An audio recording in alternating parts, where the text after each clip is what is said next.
Social media से लेकर TV अखबारों में इस वक्त हर जगह सिर्फ एक चर्चा है कि भाई चांद को लेकर इतनी ज्यादा चर्चा क्यों है। और एक आम इंसान ये समझ नहीं पा रहा कि भैया चांद पर जो हम जा रहे हैं वो क्या केवल माहौल बनाने के लिए जा रहे हैं, मतलब चांद पर जाएंगे तो दुनिया में नाम हो जाएगा।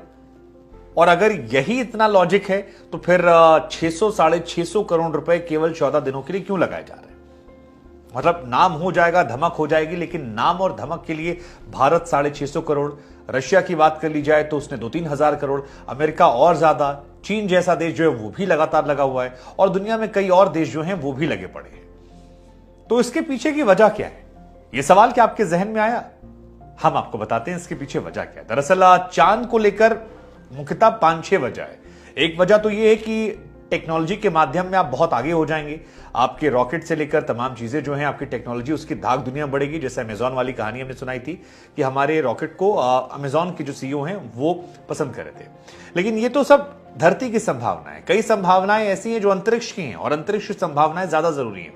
जैसे पहली संभावना है पानी की संभावना को लेकर। इंसान ये जानता है कि अगर पानी वहां पर मिल जाता है तो नई जिंदगी में मददगार चांद हो सकता है, एक ये बहुत बड़ी संभावना है। दूसरा, पानी को ऑक्सीजन और हाइड्रोजन में कन्वर्ट करके उससे क्वालिटी फ्यूल जो है वो आप निकाल सकते हैं और इंसानों की बल्ले बल्ले हो जाए। तो कहानी ये होगी कि अगर चांद पर हमें पानी मिला तो उससे हाइड्रोजन और ऑक्सीजन मिलाकर वहां पर शक्तिशाली और स्वच्छ रॉकेट फ्यूल जो होता है वो हो जाएगा, क्योंकि रॉकेट फ्यूल जो है वो एक लिमिटेड अमाउंट में आप यहां से भेज पाते हैं।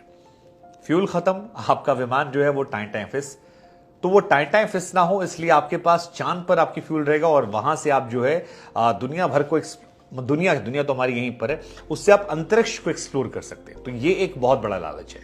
दूसरा लालच ये है कि चांद एक वीरान जगह है जहां पर कितने सारे धातु छिपे हैं जिसका अंदाजा हमें आपको नहीं है। मतलब ये हवा में तीर मारने जैसा है कि अगर निशाना सही जगह लग गया तो फिर बल्ले बल्ले जो है वो होने वाली है। और यही सोचकर इंसान जो है धरती से मेहनत कर रहा है। ऐसा हो सकता है कि यूरेनियम, टाइटेनियम, प्लेटिनियम या फिर सोना जो है वो चांद पर आपको बड़ी संख्या में मिल जाए, इतना मिल जाए कि आपकी ऐश हो जाए। तमाम ऐसे धातु जो धरती पर नहीं मिल रहे हैं आपको, वो चांद पर आपको खुले तौर पर मिल जाए। ऐसा हो भी सकता है, ऐसा नहीं हो सकता है, लेकिन अगर 0.01% गुंजाइश है तो फिर चांसेस बहुत ज्यादा है। और इसी वजह से जिस साउथ पोल पर हम जा रहे हैं वहां पर इसी कोशिश की जा रही है, या बाकी जगहों पर हम जा रहे हैं वहां पर भी ये कोशिश की जा रही है। तो ये एक बहुत इंपॉर्टेंट फैक्टर है और बहुमूल्य धातु जो है उसके पीछे हमारे वैज्ञानिकों के रिसर्च वो जाने के लिए, और ये माना जा रहा है कि कई ऐसे धातु हैं जो इलेक्ट्रॉनिक्स मैन्युफैक्चरिंग में काम आ सकते हैं, बहुत दुर्लभ होते हैं। तीसरा जो एक बहुत इंपॉर्टेंट फैक्टर है वो ये है कि अंतरिक्ष में हमारा चांद जो है वो एक स्पेस स्टेशन हो सकता है। और ये अगर हो गया, मतलब ऐसे समझ लीजिए कि हमको यहां से कहीं जाना है तो बीच का एक अड्डा है जहां पर थोड़ी देर रुककर हम ठहर कर सांस ले सकते हैं, ये हो सकता है। और अगर ऐसा हो गया तो आपको यूनिवर्स एक्सप्लोर करने में बड़ी आसानी हो जाएगी। जैसे अगर आपको मंगल ग्रह आपको भेजना है, जैसे मंगल को लेकर भी हम जिंदगी की संभावनाओं की तलाश करते हैं, लेकिन मंगल काफी दूर पड़ जाता है और मंगल और धरती के बीच में एक जगह पड़ती है चांद।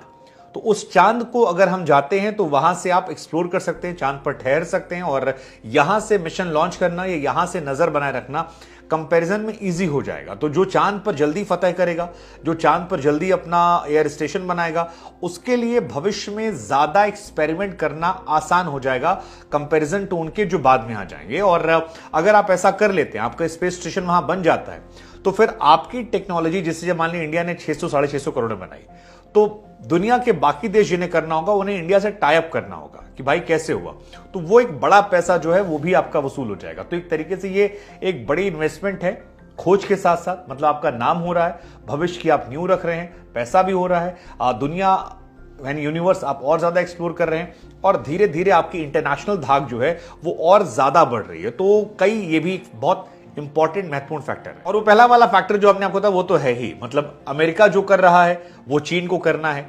अमेरिका और चीन दोनों में आज के टाइम में कंपटीशन है कि सुपर पावर हम या सुपर पावर तुम हो। रशिया के साथ भी यही कहानी है। रशिया हालांकि उलझा हुआ है, लेकिन उसने भी 45-50 साल बाद दोबारा से एक्सपेरिमेंट किया। इंडिया और चाइना में कंपटीशन है, तो कोई भी देश जो है वो पीछे रहना नहीं चाहता। सबको लगता है कि यार जितनी जल्दी हमारी धाक जो है यहां तक हो जाएगी उतना ज्यादा अच्छा है। अब आपको समझाते हैं कि किस देश की कहानी कितनी रही और किसने किसने चांद पर कब कब क्या भेजा। आज तारीख पड़ रही है 23 अगस्त, लेकिन अगर आप भारत की बात करेंगे तो भारत ने पहली बार साल 2008 में 22 अक्टूबर वो तारीख थी जो चंद्रयान 1 मिशन को लॉन्च किया था। और सेकेंड वाला हमारा फेल हो गया था, लेकिन चंद्रयान का जो मकसद है वो ये है कि आप चांद पर जाइए, आपका रोवर जो है वहां सतह पर पहुंचे, वहां पर थोड़ा चले, वहां से कुछ चीजों को एक्सट्रैक्ट करे और उसके बाद वहां जो तत्व हैं उनकी जांच की जाए और ये पता लगाया जाए कि चांद पर और क्या क्या हो सकता है, उसकी भौगोलिक स्थिति क्या है। 2019 में भी हमने जब लॉन्च किया था, सॉफ्ट लैंडिंग के पहले हमारा वो कम्युनिकेशन जो है लैंडर का टूट गया था, तब काफी तकलीफ हमें हुई थी, रोने वाली तस्वीरें आई थी। एंड इस बार वी आर पॉजिटिव की चीजें बेहतर होंगी। अगर आप रशिया की बात करेंगे तो रशिया ने लास्ट टाइम 1976 में अपना लूना 24 लॉन्च किया था और वहां से वो चांद की मिट्टी लेकर धरती पर सुरक्षित लौट आया था। हालांकि ये अनफॉर्चुनेट है कि तब एसएसआर यानी उनका सोवियत संघ था, अब जो है उनका लूना 25 गया जो काफी अपडेटेड वर्जन था, खासतौर पर इंडिया के चंद्रयान के मुकाबले माने तो बहुत ज्यादा वो अपडेटेड था। उनका रॉकेट जिससे उसे लॉन्च किया गया वो मजबूत था। उनका लूना 25 जो था वो सर्दी गर्म से अलग अपने आप को सेफ रख सकता था। तो बहुत सारी चीजें थी और इन तमाम चीजों को लेकर भी वो गया, लेकिन 47 साल बाद उनका मिशन जो है वो बुरी तरह से फ्लॉप रहा और चांद की सतह पर जाते ही उनका लूना 25 जो है वो क्रैश कर गया। वैसे भी रशिया के दिन अच्छे नहीं चल रहे, जहां वो हाथ लगा रहे वहां गड़बड़। लेकिन फिलहाल चांद पर सबसे बड़ा दबदबा जो है वो है अमेरिका का। अमेरिका दुनिया का इकलौता ऐसा देश है जो चांद पर ना सिर्फ गया बल्कि चांद पर अपने स्नॉट्स को भी उतार दिया उसने। और आपको ये जानकर हैरानी होगी कि उसने ये काम जो है ये 1969 में कर दिया था।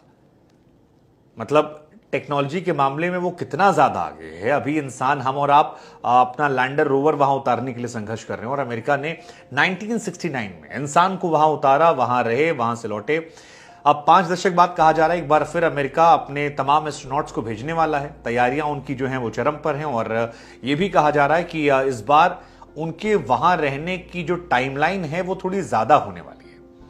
हालांकि अमेरिका ने शुरुआत की, रूस ने फॉलोअप किया और उसके बाद चाइना जो है वो भी इनके पीछे लगा। अमेरिका, रशिया के बाद चाइना वो थर्ड कंट्री है जो चांद तक गया, उनकी सतह से मिट्टी लेकर आया, पत्थर लेकर आया।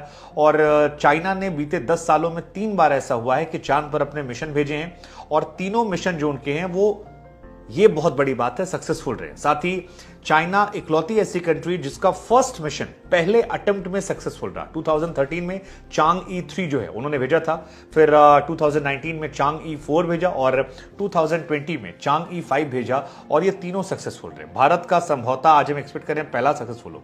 तो ये पूरा खेल जो है ये चांद का है। उम्मीद है आपको आसान शब्दों में समझ में आ गई हुई बात।